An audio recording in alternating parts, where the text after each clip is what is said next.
welcome back to Primetime Muscle. I'm Tim Wilkins, joined by the one and only Real Deal Chris Cormier and Tarek El-Gindi. Guys, how are you? I'm doing good. Great to see you. Always elegant. Love the vest. Love the tie. Chris, one of the greatest bodybuilders of all times. Swagged out. I had no idea Louis Vuitton sold pajamas. You wish they sold pajamas, bro. So no, this is a swagged out outfit, man. I got the hat grooving with the accessories, you know. I brought out the necklace, the sweater, the belt, the shoes, all of that. You got the shoes too. Can we put the shoe on the thing? Just a Louis Vuitton Don here. Are you like a Louis Vuitton guy? Like I'm that guy. I'm the one that made bodybuilding like Louis Vuitton. Don't you see these girls with the Louis Vuitton purse? That's because of me. You know what I'm starting to feel? Check it out. That you and I are not getting paid as much as Chris on this. I'll bring you a shirt. Yeah, we gotta check. We gotta check the invoices. It looks like Chris making a lot more money than us.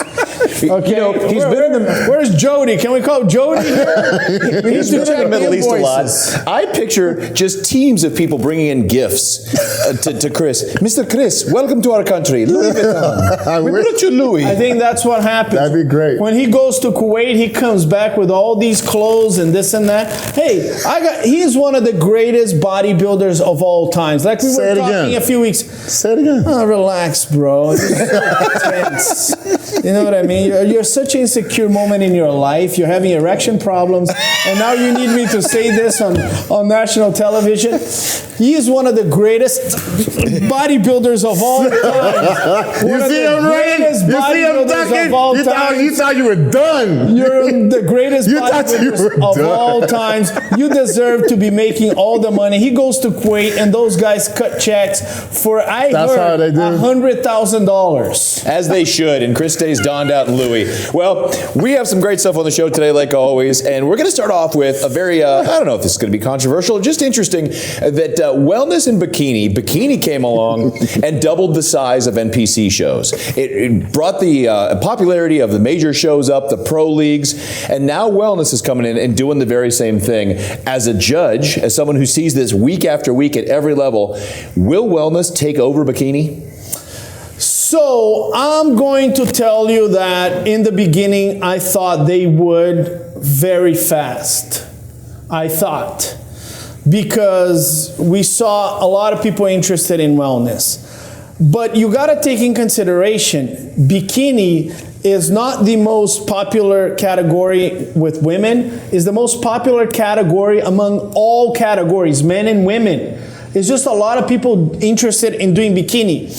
And in the United States, I'm still seeing about, a regional show, an NPC show with about 150 people. You're talking about 70 bikini competitors is the majority. I think wellness is growing. It's getting some of the bikini competitors. It's getting some of the figure competitors. But I don't think it's impacting the bikini numbers as most of us thought.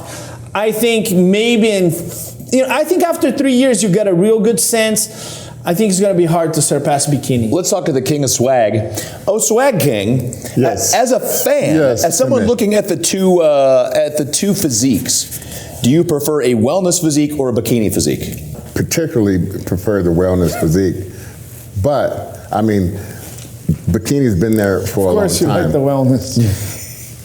Cállate la boca. But I'm just telling you that, the thicker glutes, the thicker legs. I like to see calves. I don't want to see some of you girls going to wellness when you should be in bikini. Yes. I don't want to see it. Give yourself a little time. Let those legs grow. Let that booty grow a little bit. You know what I'm saying? So don't go there too fast and try to get into the wellness too quickly, because I'm just telling you, it don't look great when a girl with smaller legs is placing where girls with bigger legs should be. Well, as a judge, we go back to you on this one for the first year or two, and I see this occasionally as an MC. You see people that could be in bikini but didn't diet down from wellness, said, I'll just do wellness, and didn't tighten up. Sure, they've got bigger legs, but those bigger legs are soft. The glutes are still soft.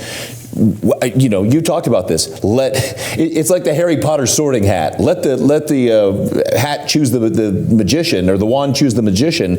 Let the category, the class, the division choose you as opposed to you choosing the division. Yes, you're right, Tim. There has to be muscular development on the glutes and on the quads, the hamstrings and calves, for you to then start your diet. So when you are done with your diet, you have that certain quantity of muscle on those muscle groups. You can't just think that, well, I have a little bit of muscle from bikini, I'm just gonna add a little bit of water, a little bit of fat, and that's gonna give me the wellness look. No, that's not what we're looking for. The wellness competitors are competitors that have been training legs for possibly a longer time. They focus a lot more on legs. They train legs heavier.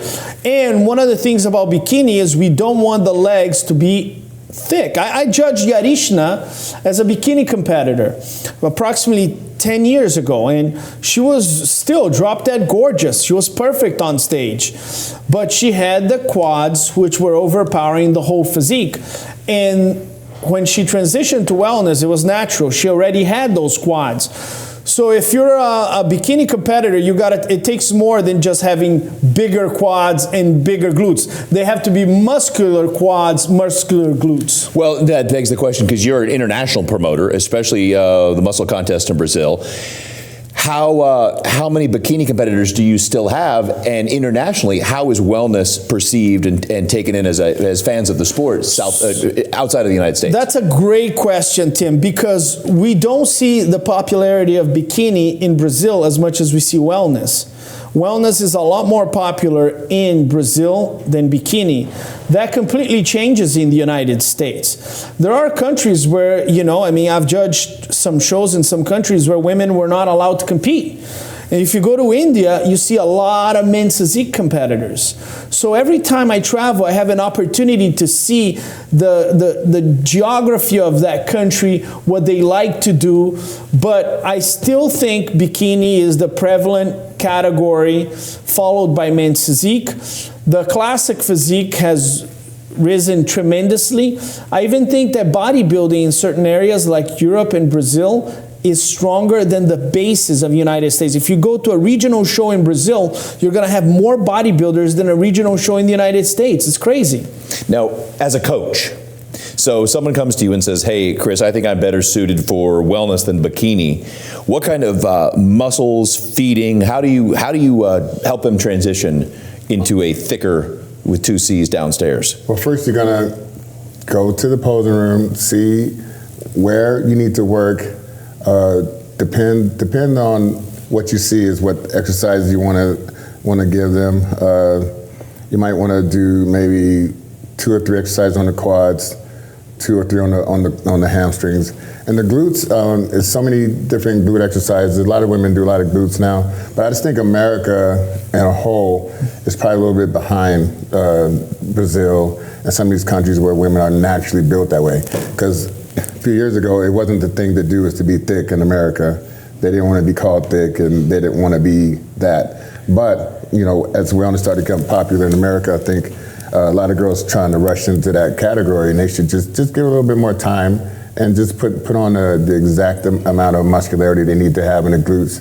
Like, we want to see thick glutes. I think there were 3 sisters in California that inspired the American thickness. Yeah. I think it rhymes with Kardashian, and that trend took off across the country, and everybody wanted to have that bigger backside, and you had it made it quite a few stars there. Some of these girls had help. No, some of these broads had implants. I mean, you want to have glutes, you know, put some glutes over here. Let's have some glutes right there. That's what glutes, those are glutes, okay? Those are people that have gone to the gym and exercised. And that's why they have the utmost respect from judges, from fans, from peers, people that have gone to the gym and exercised. And Chris, you know, because that indentation between hamstrings and glutes has to be natural, right? Yes, you want that a natural cut through there, or the development line through there from the glutes. And that just comes from hard work and just, 2-3 times a week, these girls are working on their glutes. 2 to 3 times a week, just a glute focus. Just glute focus. Wow. And they lift heavy. People don't know. I went to see Jennifer Dory and Laura Lee Chapados working out. Those are bikini competitors. Man, they're sweating. They're angry about their workout. They're dropping weights. These women are just great competitors. People say, oh, how can I look like Laura Lee? How can I look like Jennifer Dory? Well, go see the intensity that they train, right? We were talking about intensity. People have now forgotten about the intensity of training, and you can see it on the physiques. I watch it on the Instagram with all the other fans. I see Laura Lee Chapados just killing it in there. Sydney Gillen in there just working it. And you think, oh, it's figure, it's bikini. They're training hard. They're busting it. Ashley Kaltwasser, these girls are in there. They put up their videos. Tons of hard, heavy glute bridges. Right, heavy glute bridges. You're talking about the best of the best. So the top echelon of the sport, they're killers in the gym. Well, many of these fitness and wellness competitors have millions of followers around the world, and that will continue to grow. And we will see if it maybe is more domestic in the United States that it's bikini, and the rest of the world just dwarfs it. We'll never know. Or if it starts to transition into more of a 50-50 between wellness and bikini here in the States. Tim, I think, and I give a lot of credit to Jim Mannion, because Jim is a guy that is constantly looking at the organization and making it better. And the creation of all these categories has benefited so many. You look at men's physique, guys that would have never competed. Now the division is exploded. And then guys that were bodybuilders, but they couldn't be as big as some of the massive guys. They go into classic. Women that had natural thick, hips and glutes and legs. Now instead of bikini, they can go to, so I give a lot of credit to the office. They've created different options, and people are just allowing their bodies to pick the category and prevailing on stage. When fitness got to gymnastics heavy, they spawned figure to get that same physique style without the heavy-duty gymnastics routine. Guys, we're going to move on to our next topic, but we're going to do so, of course, after the break with more Primetime Muscle. You diet down, train hard, and supplement smart for months. When the time comes to step on stage, don't leave your tan to chance. Go with the pros. Pro Tan. #1 worldwide since 1987 and the official sponsor of the Olympia for the last 15 years. Don't step on stage without it. Pro Tan. All right, we're back with more Primetime Muscle with an interesting topic. Hady Choopan's shoulder injury and the controversy behind it. Was it an injury? Is it kind of a buildup? Guys, what were we looking at when we saw those most recent pictures? Well, I didn't think myself, Tim, that it was that bad of something to make that big of an issue for. You can look around at a lot of competitors and see something similar like that, in my opinion, my strong opinion. So we're talking about the potential of synthol. Was that what we're talking about? Yes. Let's get down to business here. People think that Hady Choopan is using synthol on his shoulders, and that is preventing him from moving up at the Mr. Olympia. I'm going to disagree. I don't think he's using synthol on his shoulders. I think his shoulders are a little bit overdeveloped for his physique, and that could probably be an imbalance. I would tell him, hey, listen, this could make your arms look a little bit smaller. This could overpower your chest. But I don't see a typical inflammation of synthol on him. Now, obviously, if you're a Brandon Curry fan, if you're a big Ramy fan, you're quick to conclusions. But, judging right there, very close, I don't see any inflammation that calls for use of synthol. What I see is an imbalance, a little bit of imbalance on the shoulders, which a lot of competitors had. My brother who competed, his shoulders were too massive. It made his arms look a little bit small, but he never injected anything. And I think this is the issue with Hady. Just contain the development on the shoulders, add the development on the arms, and he should be right on the money. No, the Louis Vuitton Don, Chris, when we talked about this on a previous episode, and the use of synthol and the misuse of synthol, which we determined well in advance, using synthol at all is a misuse. You're putting a dangerous substance in your body.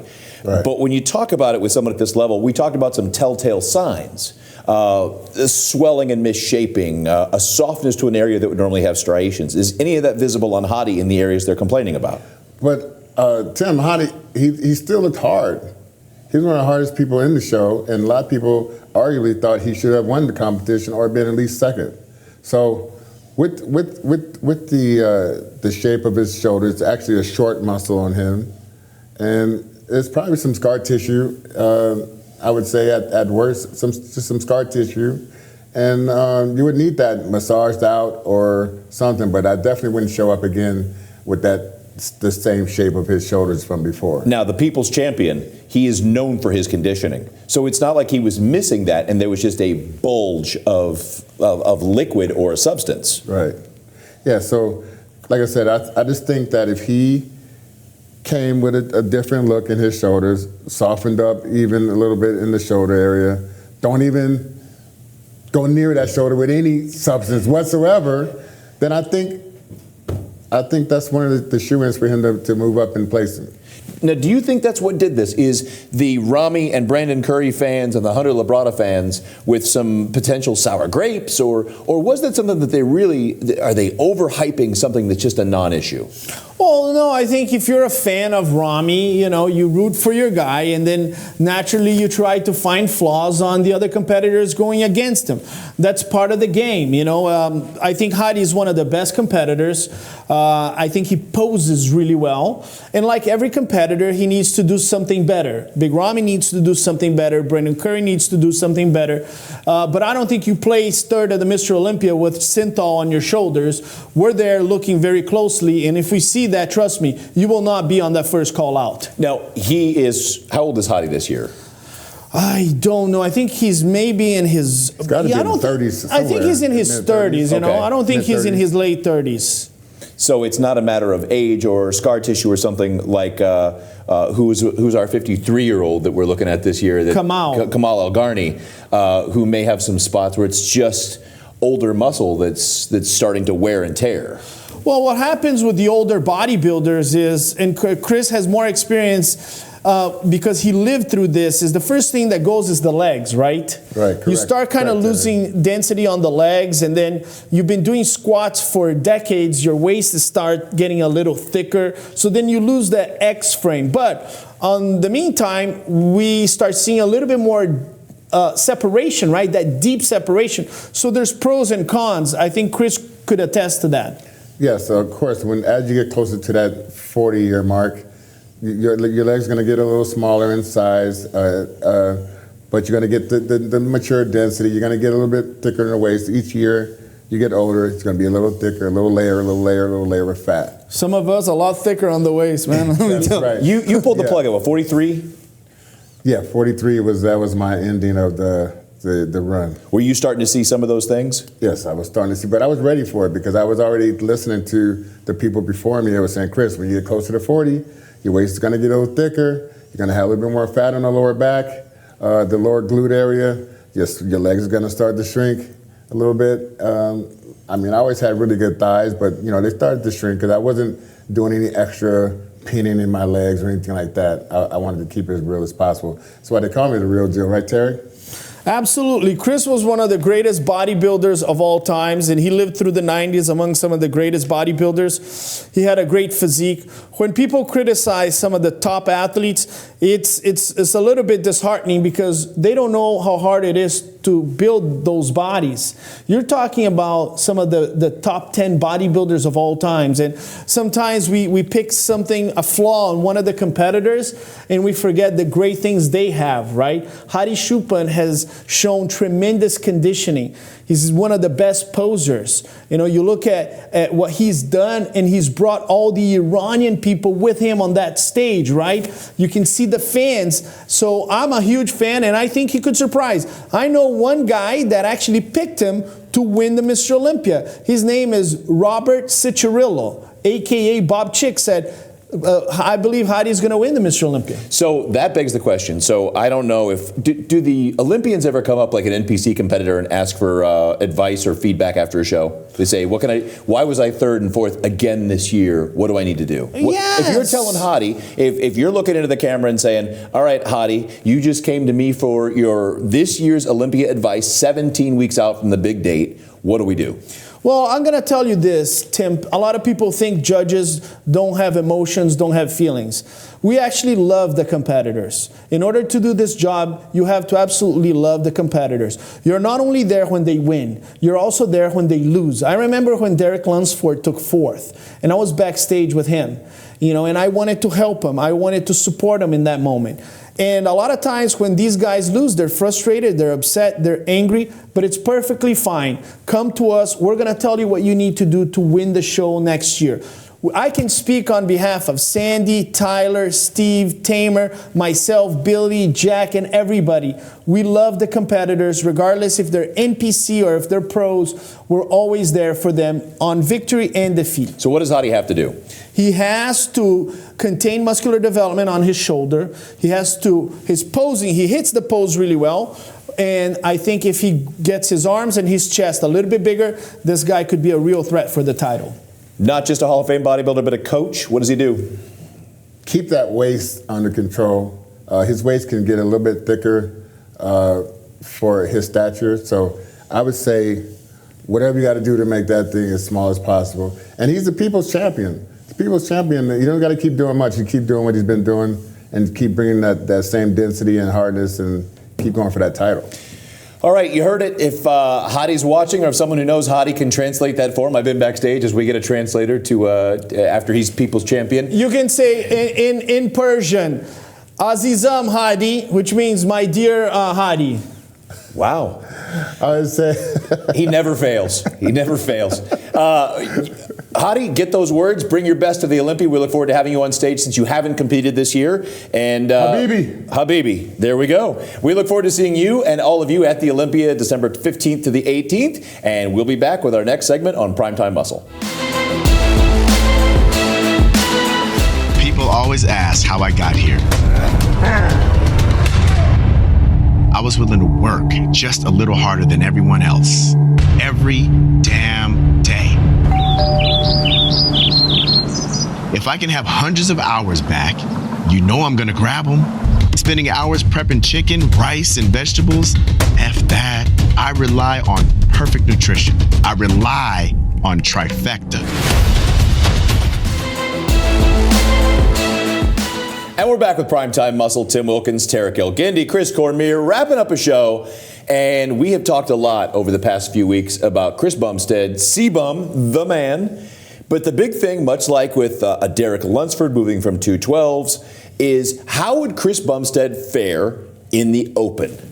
So let's look back at his history as a bodybuilder. Chris Bumstead turned pro at the North Americans as a bodybuilder. Heavyweight. On that day, he lost to Justin Rodriguez, who was the super heavy, and outmuscled him by a lot. And Chris, once the classic division started, jumped right in and has been extremely successful.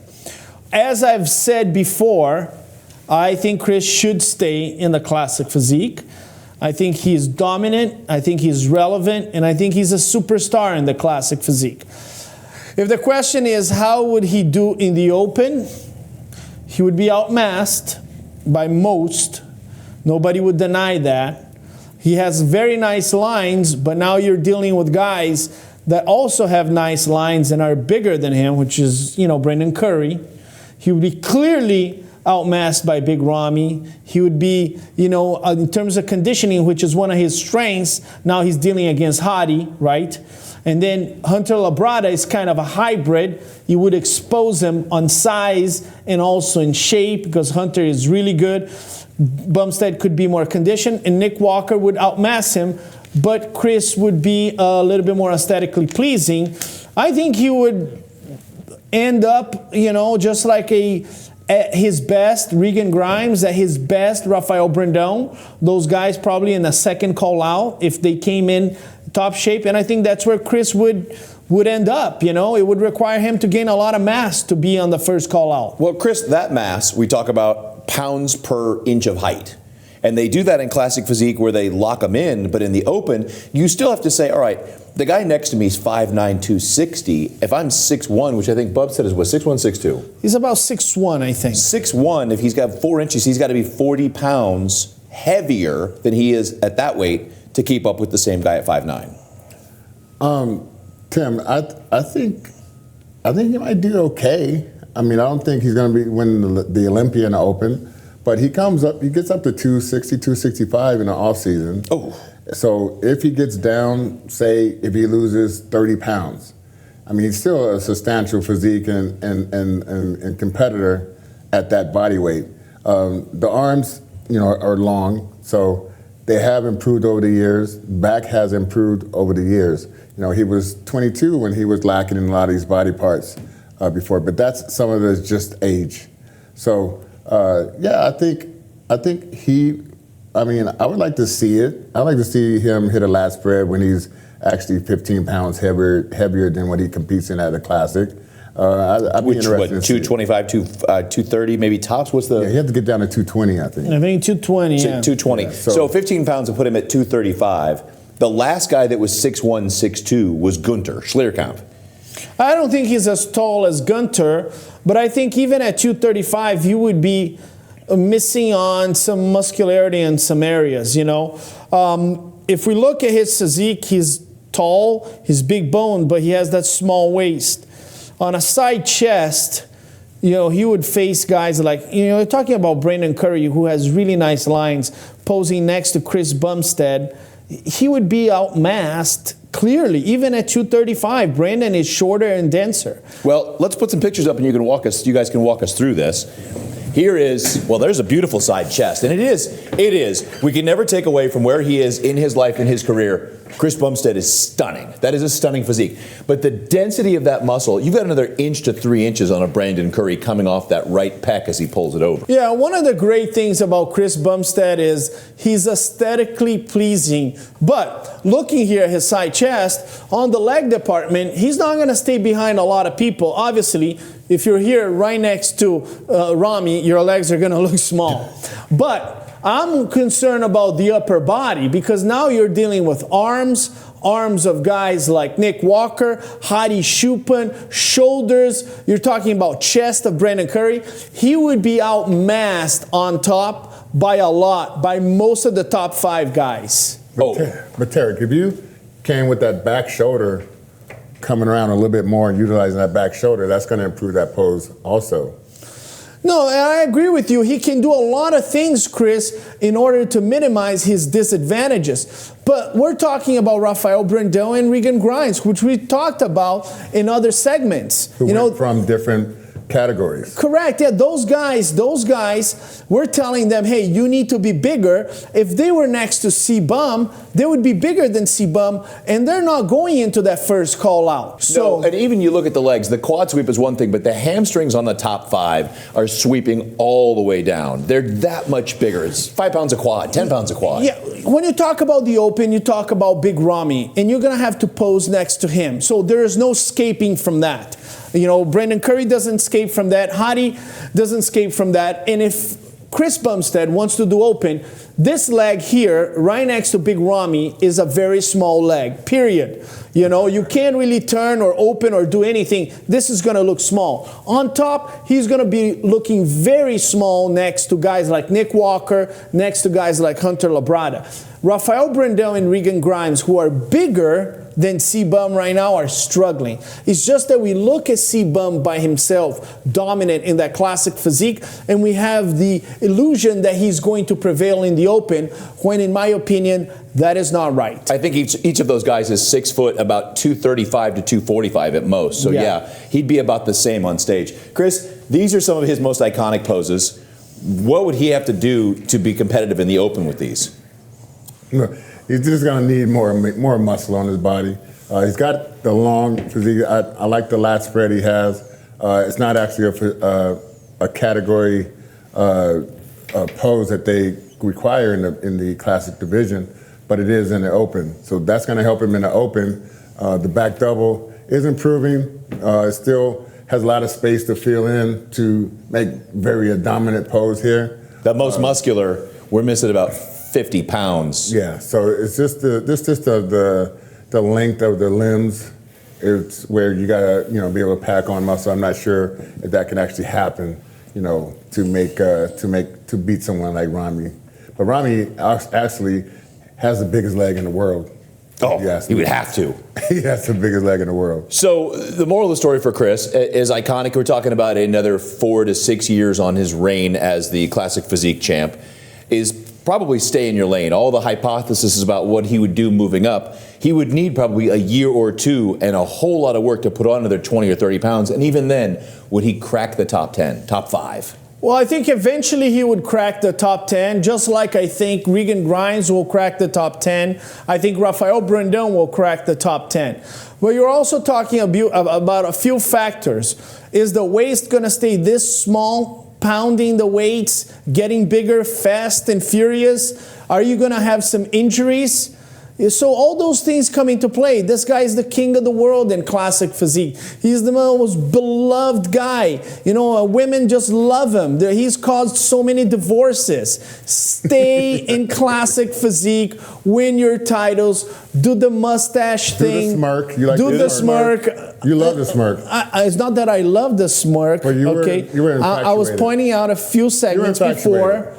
No, I'm not infatuated. I'm married with kids. I'm saying that his smirk is good looking. Is good looking. You have a beautiful wife. I have a beautiful wife. That makes I'm just saying, Chris Bumstead, I have a little crush on his smirk. Okay. That's where I was Does headed. that make you happy? Be careful. Does that make you happy? Be careful, your wife is watching. Does that make you happy? Be careful. Beautiful wife or not, I was definitely feeling as episode or two ago when Tarek was talking about the lips. There's something about Chris's lips. Yeah, we he couldn't was figure out what so it was, but now when we see the in picture, It's the You had smirk. hearts in your eyes. It's is the a smirk. smirk. Yeah. I can't You didn't be have the hearts in your only eyes? one. I can't be the only one.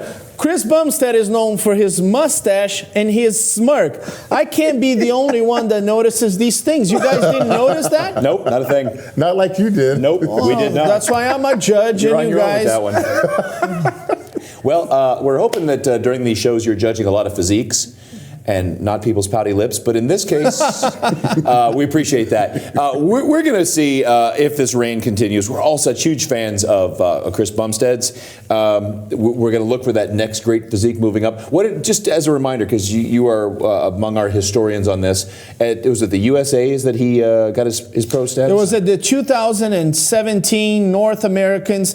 Justin placed first in the super heavy. He placed first in the heavyweight, and Justin won the overall. And where was he weight-wise, do you recall? Well, he was a heavyweight, so he couldn't be any heavier than 222 pounds and a quarter. So he was a heavyweight. And I believed he's maintained that kind of weight.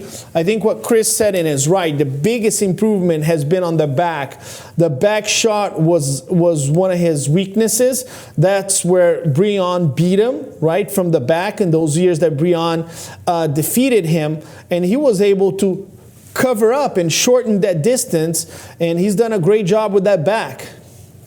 Chris had a smirk he was well known for back in the days that we know broke a lot of hearts. And Oh, yeah. I had to smirk.